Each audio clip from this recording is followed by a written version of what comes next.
Hey guys, Trevor Boone from Emerald City Guitars, and today my pick of the day is this 1964 candy apple red Fender Stratocaster, and I picked this little 1983 Super Champ.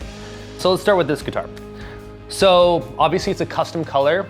This is a color that started popping up in the 50s on automobiles, and you have to think at that point it was a little bit more of a seductive, shocking color to have a red guitar, and you see them all the time now, but at this point I think it was probably a pretty risque option, and definitely a little bit different than your regular sunburst 50s style. And it turned out beautiful. Candy apple red is a color that's used in automobiles and even in airplanes now. But basically it's this red with this metallic base under it, this reflective metallic base, so it gets a little bit of sparkle. A lot different than Fiesta red. This has just a little bit more of that really deep, true red color. And you see it change quite a bit just through the eras. They did different undercoats, gold, silver. In this case, it's silver. And just depending on how it faded, the environment that it was exposed to, they can really vary. This is just a really deep, true red. And with the mint green pickguard, it's just one of my favorite colors still. And I remember being a kid and just being really intrigued by red guitars.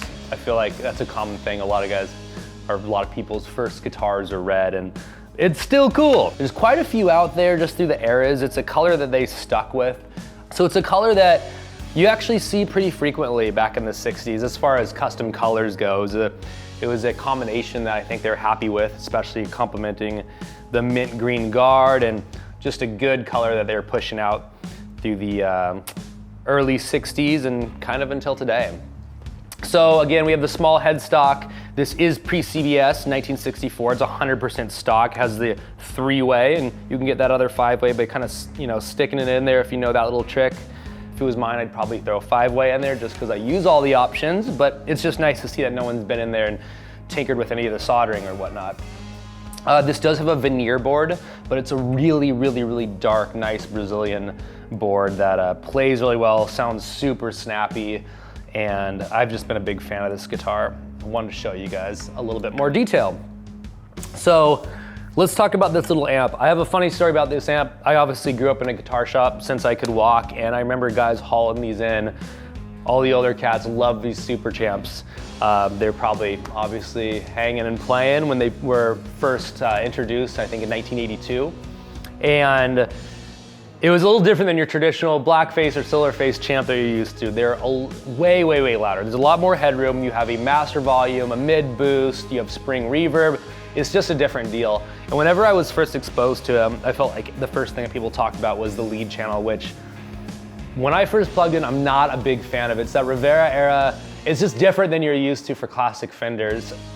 So I revisited this amp recently. We had one in and I sat down with it, and I was pleasantly surprised. I don't know if I'm just getting a little bit older and dig the small combo with a couple more features, but this thing sounds so good. I'm still kind of trying to figure out the lead tone, but you can totally use it. It's very usable, very functional. But the reason I was so intrigued by this is the clean tone. You get so much of it out of this. It's 18 watts, 10-inch speaker, just a really, really nice gigging amp for that size. I had a friend, Alex, come in the other day who plays in a group called Cumulus. She's very talented, and she was asking me what's a really good low watt small amp that she can carry around on tour that she's gonna break through a drummer. And I checked out everything with her. I sent her home with little Vox amps, some Silvertones, a couple boutique amps.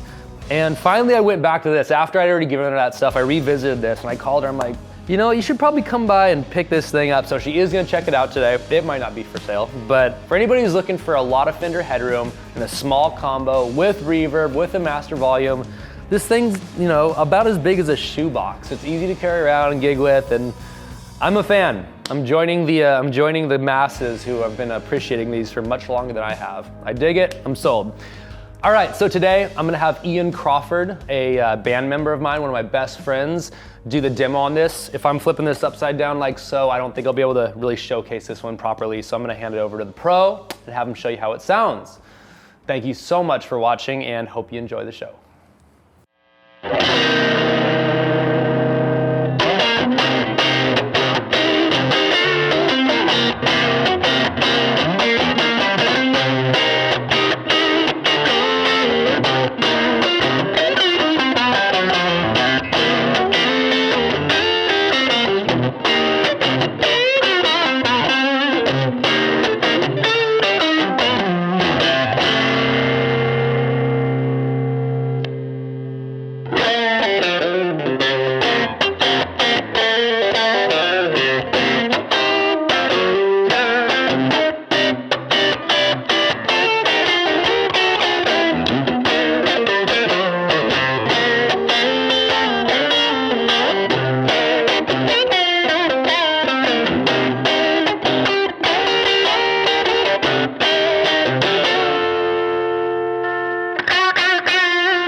All right, so there you had it, guys. 1964 custom color candy apple red Stratocaster, 100% stock, in exquisite condition, and it's going through this 83 Super Champ Rivera era.